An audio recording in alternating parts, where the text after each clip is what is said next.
Students, आज हम कक्षा 11 का पहला यूनिट रसायन विज्ञान की कुछ मूल अवधारणाएं, बेसिक कॉन्सेप्ट पढ़ेंगे। आज हम क्या पढ़ेंगे?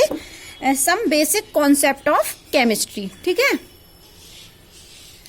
तो रसायन विज्ञान की वह शाखा है जिसमें पदार्थ के संघटन, गुणधर्म और अन्योन्य क्रियाओं का अध्ययन किया जाता है। सबसे पहले तो आप पदार्थ पढ़ चुके हैं क्लास 9th में। क्या होता है? पदार्थ छोटे छोटे कणों से मिलकर बने होते हैं और वो कण निरंतर गति भी करते रहते हैं। पदार्थ के बारे में आप अच्छे से पढ़ चुके हैं। पदार्थ कितने प्रकार के होते हैं? 3, ठोस, द्रव, गैस, जानते हैं।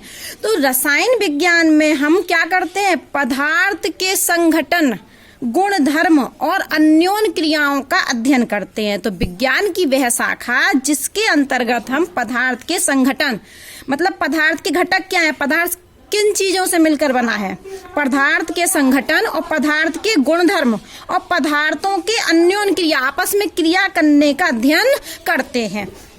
और पदार्थ छोटे छोटे कणों से मिलकर बना होता है। इसलिए जब हम पदार्थ के संघटन, गुणधर्म और अन्योन्य क्रियाओं का अध्ययन रसायन विज्ञान के अंतर्गत करते हैं, तो पदार्थ का मौलिक अवयव क्या है? परमाणु। छोटे कण ही तो होते परमाणु। तो पदार्थों के जो मौलिक अवयव होते हैं वो परमाणु तथा अणु होते हैं। पदार्थ के मौलिक अवयव परमाणु तथा अणु होते हैं। तो जब पदार्थ के संघटन, पदार्थ का गुणधर्म, पदार्थ की अन्योन्य क्रियाओं का हमें अध्ययन करना है, तो जिन्हें हम किसकी सहायता से अच्छे से समझ सकते हैं? अणुओं और परमाणुओं की माध्यम से अच्छी तरीके से समझ सकते हैं। क्योंकि पदार्थ का मौलिक अवयव क्या होता है? परमाणु और अणु। ठीक है, पदार्थ का मौलिक अवयव परमाणु और अणु होता है। आप ये लाइन पढ़िए, यहाँ लिखा है साफ साफ, जिन्हें पदार्थ को लिखा है रसायन विज्ञान पदार्थ के संघटन, संरचना, गुणधर्म से संबंधित है। रसायन विज्ञान किससे संबंधित है? पदार्थ के संघटन। संघटन मतलब उसके अंदर कौन कौन से अवयव हैं, वो किससे मिलकर बना है। संरचना, कैसी संरचना है, पदार्थ का कैसा गुण है, इनका अध्ययन हम करते हैं। और इनको समझने के लिए जिन्हें पदार्थ के मौलिक अवयव जैसे परमाणुओं तथा अणुओं के माध्यम से अच्छी प्रकार समझा जा सकता है, इसीलिए हम रसायन विज्ञान को परमाणुओं तथा अणुओं का विज्ञान भी कहते हैं। तो रसायन विज्ञान के अंतर्गत हम क्या करते हैं? पदार्थ के संघटन, गुणधर्म, अन्योन्य क्रियाओं का अध्ययन करते हैं। और पदार्थ का मौलिक अवयव परमाणु और अणु होता है। इन परमाणु अणुओं की सहायता से हम इनका अच्छे से अध्ययन कर सकते हैं। इसलिए रसायन विज्ञान को परमाणु तथा अणुओं का विज्ञान भी कहते हैं। इतनी बात समझ आई? अब आप जानते हैं विज्ञान की तो और भी शाखाएं, भौतिक विज्ञान, जीव विज्ञान, भूविज्ञान। तो रसायन विज्ञान इन सभी विज्ञान की और शाखाओं से अभिन्न रूप से जुड़ी हुई है। साइंस में कोई भी शाखा हो, हर शाखा एक दूसरे से जुड़ी होती है। तो यहाँ एक लाइन लिखा है, जो प्रायः विज्ञान की अन्य शाखाओं जैसे भौतिक विज्ञान, जीव विज्ञान, भूविज्ञान आदि के साथ अभिन्न रूप से जुड़ी हुई है। दैनिक जीवन में भी रसायन विज्ञान की महत्वपूर्ण भूमिका है। हमारे दैनिक जीवन में रसायन विज्ञान की बहुत महत्वपूर्ण भूमिका है। आप एक ये चित्र देख रहे होंगे, दिख रहा है आपको? यहाँ लिखा है लिविंग विथ केमिस्ट्री। हम देखिए यहाँ पर ये क्या लिखा है? एग्रीकल्चर मतलब कृषि। कृषि में जो उर्वरक यूज होते हैं, जो कीटनाशक यूज होते हैं, फर्टिलाइजर, उर्वरक, इंसेक्टिसाइड, जो कीटनाशक यूज होते हैं, सब रासायनिक ही पदार्थ तो होते हैं। यहाँ देखिए, यहाँ कंप्यूटर वर्ल्ड में क्या है? सिलिकॉन की चिप है, केमिस्ट्री की देन है। आप यहाँ हेल्थ पर आ जाइए। हेल्थ में जितनी भी औषधियां होती हैं, ड्रग्स होती हैं, सब केमिस्ट्री से ही तो, केमिकली से तो बनती हैं। यहाँ पर आप देखिए, ये सीमेंट है, ये ब्रिक्स है, ये प्लास्टिक है, प्लास्टिक पॉलीमर होता है ना, सब केमिस्ट्री। यहाँ देखिए नीचे आप इसेंशियली डे लाइफ, जैसे हम ये देखो, ये कपड़े हैं, कपड़े भी क्या हैं? पॉलीमर्स होते हैं। ठीक है, ये देखिए बैठे हैं, ये सब प्लास्टिक। यहाँ आप देखिए, ये एक और चित्र है, फूड प्रिजर्वेटिव। प्रिजर्वेटिव आप जानते हैं, फूड संरक्षक। जैसे कि आप जानते हैं, देखिए मुरब्बा का अचार है, इसमें ये शक्कर से या गुड़ से बनता है, और शक्कर यहाँ पर क्या करती है? भोजन को खराब होने से रोकती है। नमक भी बहुत अच्छे ये प्राकृतिक प्रिजर्वेटिव्स हैं। ठीक है, यहाँ देखिए ट्रांसपोर्टेशन में जो आपका ईंधन होता है, पेट्रोल होता है, ये सब दैनिक जीवन के। और ये देखिए यहाँ पर गैसेस हैं, बम है। तो ये हमारा क्या है? रसायन विज्ञान जो है उसकी दैनिक जीवन में बहुत अधिक महत्वता है। अब आपको इस तरीके से ये पूरा दिख रहा होगा, आप स्क्रीनशॉट लेना चाहें तो ले सकते हैं। अब हमने आपको थोड़ा सा आज क्या बताया, रसायन विज्ञान की परिभाषा बताई और रसायन विज्ञान का महत्व बताया, जो कि हर जगह है, दवाई में, हर जगह, कृषि में, है ना। अब आप देखिए कि आपके किताब में द्रव की प्रकृति दी है, नेचर ऑफ मैटर, जो कि अब सिलेबस से हट गया है, लेकिन हम थोड़ा सा पढ़ते हैं इसको भी। द्रव की प्रकृति, तो द्रव की प्रकृति आप जानते हैं सबसे पहले तो कि द्रव क्या होते हैं। द्रव क्या होते हैं, तीन द्रव कितने प्रकार के होते हैं, तीन, ठोस, द्रव और गैस। ये पिछली कक्षाओं में आप पढ़ चुके हैं, द्रव, ठोस, द्रव और गैस। क्या जानते हैं हम कि ठोस में जो अणु होते हैं वो कैसे होते हैं, बिल्कुल कैसे होते हैं, ये जितने भी अणु हैं, पदार्थ क्या होता है, छोटे छोटे कणों से मिलकर बना होता है ना। तो ठोस में जो अणु होते हैं वो कैसे होते हैं, पूरा बना लेंगे पास पास, जबकि द्रव में अणु दूर दूर, और गैस में तो और भी दूर दूर। यहाँ देखिए साफ चित्र बना हुआ है, ठोस के अणु देखिए बिल्कुल पास पास, द्रव में थोड़े दूर दूर, और ये गैस में बहुत ज्यादा दूर दूर। तो आप ठोस, द्रव, गैस जानते हैं कि ठोसों का आकार भी निश्चित होता है, आयतन भी निश्चित होता है। इन द्रवों का आयतन तो निश्चित होता है लेकिन आकार अनिश्चित होता है, जबकि गैसों का आकार और आयतन दोनों अनिश्चित होते हैं।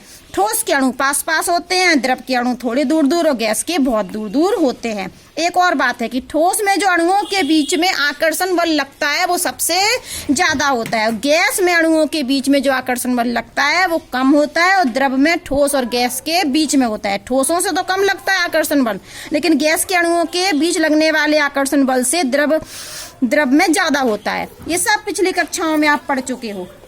अब एक और बात समझिए, अगर हम चाहें कि कोई हमारे पास ठोस है और उस ठोस को हम द्रव बनाना चाह रहे हैं, क्या बनाना चाह रहे हैं, द्रव, तो हम क्या कर दें, उसको क्या कर दें, गरम कर दें, ठोस को गरम कर दें।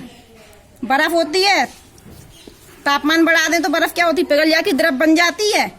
अब पानी बन गया, द्रव बन गया, पानी को लेके हमें क्या बनाना है, गैस, तो पानी को क्या करें, और गर्म कर दें। तो द्रव को जब हम गर्म करते हैं, ध्यान से सुनिए, ठोस को गर्म करते हैं तो द्रव बनता है, और द्रव को जब हम गर्म करते हैं तो गैस बनती है। जब हम गैस को क्या करें, ठंडा, गैस को क्या करें, हम गैस को क्या करें, ठंडा। तो गैस को जब हम ठंडा करते हैं, आप भाप देखिए, भाप को आप संघनित कीजिए तो द्रव वापस मिल जाता है। तो ठोस को गर्म करने पर द्रव बनता है, द्रव को गर्म करने पर गैस बनती है, और गैस को ठंडा करने पर, क्या करने पर, ठंडा करने पर द्रव, और द्रव को ठंडा करने पर पानी लेके फ्रिज में रख दीजिए तो ठोस बर्फ बन जाती है। तो हम यहाँ कह रहे हैं कि द्रव की जो तीन भौतिक अवस्थाएं होती हैं, ये द्रव की क्या हैं, ये द्रव की भौतिक अवस्थाएं हैं, ये भौतिक अवस्थाएं हैं, द्रव की भौतिक अवस्थाएं कौन कौन सी, ठोस, द्रव और गैस। ठीक है, इनके गुण आप पहले पढ़ चुके हैं। अब यहाँ हम ये कह रहे हैं कि एक भौतिक अवस्था को दूसरी भौतिक अवस्था में परिवर्तन, ये क्या है, ये क्या कर रहे हैं, इन, यहाँ नोट लगाना पड़ेगा, इन तीनों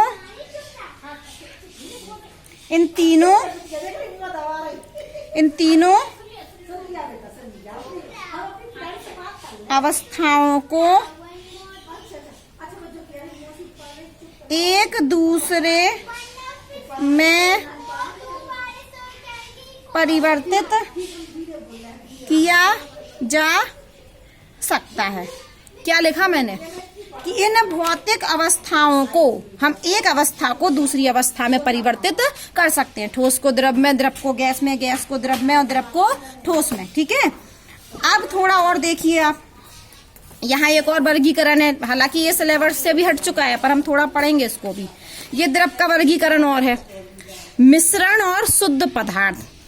तो मिश्रण में जो घटक होते हैं या जो पदार्थ होते हैं उसे किसी भी अनुपात में हम मिला देते हैं। तो मिश्रण की परिभाषा क्या दिख रही है आपको, किसी मिश्रण में दो या अधिक पदार्थ किसी भी अनुपात में उपस्थित होते हैं, जबकि शुद्ध अवस्था में निश्चित अनुपात में होते हैं।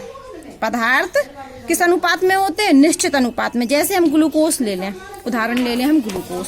यहाँ देखिए आप, हमने ग्लूकोज लिया C6H12O6, ये ग्लूकोज का रासायनिक सूत्र है। यहाँ आप कार्बन कितने देख रहे हैं? 6 हैं। हाइड्रोजन कितने हैं? 12। ऑक्सीजन कितने हैं? 6। अगर इसको 6 के डिवाइड कर दें तो 1 2, तो यहाँ अनुपात क्या आ रहा ग्लूकोज में? ग्लूकोज में कार्बन, हाइड्रोजन और ऑक्सीजन का अनुपात कितना होता है? 1:2:1। ठीक है, तो यहाँ थोड़ा सा बता दिया है कि मिश्रण में जो पदार्थ 2 या 2 से अधिक पदार्थ होते हैं वो किसी भी अनुपात में हम मिला सकते हैं, जबकि शुद्ध पदार्थ में 2 या 2 से अधिक पदार्थों का एक निश्चित संघटन होता है, निश्चित अनुपात में मिलाकर बनते हैं। अब मिश्रण 2 प्रकार के होते हैं, सममांगी मिश्रण और विषमांगी मिश्रण। सममांगी मिश्रण वो मिश्रण होते हैं जिनमें दोनों घटक एक दूसरे में पूर्णतः विलय हो जाते हैं। जैसे चीनी, जल में चीनी, जल में हमने क्या घोल दिया? चीनी। जैसे कि यहाँ देखिए, हमने एक गिलास लिया या बीकर लिया, इसमें ये क्या है?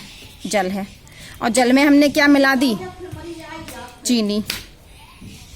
ठीक है, अब हमने घोल दिया तो ये चीनी का विलयन बन गया। तो अब चीनी संपूर्ण विलयन में एक पूर्णतः विलय हो गया। ऐसा नहीं होगा कि ऊपर से हम 1 चम्मच पानी लें तो मीठा लगे, नीचे से लें तो कम मीठा लगे। इसके जो गुण होंगे, जो मीठापन होगा, वो सभी जगह समान होगा। तो इस प्रकार के मिश्रण को हम सममांगी मिश्रण कहते हैं। अब हमने एक गिलास लिया और फिर से क्या लिया? जल, H2O जल लिया, और अब हमने बालू मिला दी। क्या मिला दी? बालू।